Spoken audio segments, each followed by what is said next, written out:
Kwa majina naitwa Winifrida Gepra Msele, ni mjasiriamali ninayetokea Holili Border Cross. Ni mjasiriamali ninayehusika na biashara ya kuvusha matunda kutoka upande wa Tanzania kupeleka boda ya Kenya. Nafanya biashara ya mboga mboga na matunda. Matunda ni kama ndizi, parachichi, huwa tunavusha kupeleka Kenya. Hapo mwanzo tulikuwa, kabla tujapata elimu yoyote, tulikuwa tunaogopa kupita cross border, boda ya hapa mpakani. Tukawa tunapita hapa na chocho huko pembeni.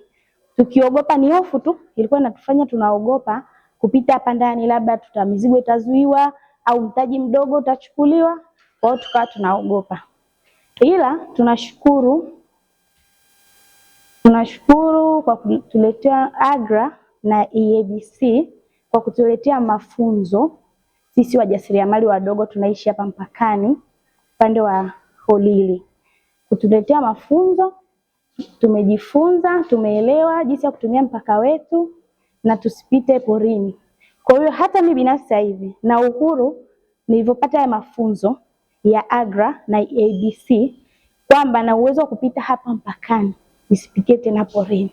Kwa majina naitwa Lisa Wausi Mkifu, ni mfanyabiashara wa Taveta wa mpakani. Natoa viazi Tanzania nikileta Kenya Taveta. Hapo zamani nilikuwa natumia panya route, na pitisha mzigo wangu forini na food code inachajiwa zaidi. Ukifika sokoni unakuta ile bei inakata, faida inakata. Lakini tulipoletewa mafunzo, tukafunzwa, tukaelimishwa na AGRA na EABC, tukaweza kupitisha sasa bidhaa zetu custom. Ile ushuru wakautoa, tukawa tunaweza tukapitisha bila uoga, kukawa kuna usalama kwa bidhaa zetu, na tunawashukuru sana. Kwa majina naitwa Amedeus Arbogasti Mzee, nimetokea Wizara ya Mambo ya Nje na Ushirikiano wa Afrika Mashariki. Nimekuja hapa kama mwakilishi wa wizara, lakini mimi nafanya idara ya biashara, uwekezaji na sekta za uzalishaji. Kwa mkutano huu ambao umewakutanisha wafanyabiashara wadogo na taasisi zinazotoa huduma katika mpaka huu wa Holili, ni mojawapo ya juhudi za serikali katika kuhakikisha kwamba inaondoa vikwazo vya kibiashara, inatoa elimu ya kutosha kwa wafanyabiashara wadogo ili waweze kufanya biashara kwa urahisi zaidi. In fact, inalenga zaidi kwa wafanyabiashara wanawake na vijana ambao wanakumbana na vikwazo vingi vya barabarani, vya kwenye mipaka, na wakati mwingine wanafanya biashara kupitia njia za panya route.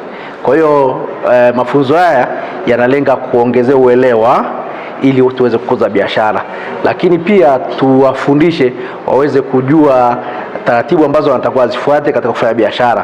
Kwa hiyo tunasema tunawafundisha kuhusu uwezeshaji wa biashara na utumiaji wa mfumo uliorahisishwa, ambao wakitumia mfumo uliorahisishwa, basi wanapopita wanapewa zile hati za kufanya biashara. Wanapo upande wa Tanzania, kile upande wa Kenya hatadaiwa na hata lipata kodi. La msingi tu kwamba thamani ya bidhaa yake iwe chini ya dola 2,000.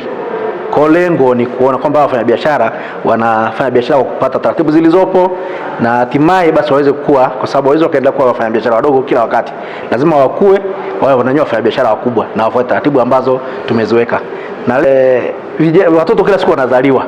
Kwa hiyo vijana ni matumaini yetu kwamba miaka 3-5 ijayo na wenyewe watakuwa wameshakuwa kibiashara, wameshakuwa watu wazima, lakini vijana watu wanaendelea kuzaliwa na wenyewe watakuwa tena vijana. Kwa hiyo swala la kutoa elimu kwa vijana na wanawake ni endelevu, kwa sababu vijana kila siku wanaingia kwenye biashara. Wengine wanamaliza shule, wanaanza biashara hivyo hivyo. Kwa hiyo swala endelevu. Lakini kuna wengi pia ambao washa graduate walikuwa vijana, lakini sasa wanafanya biashara wakubwa.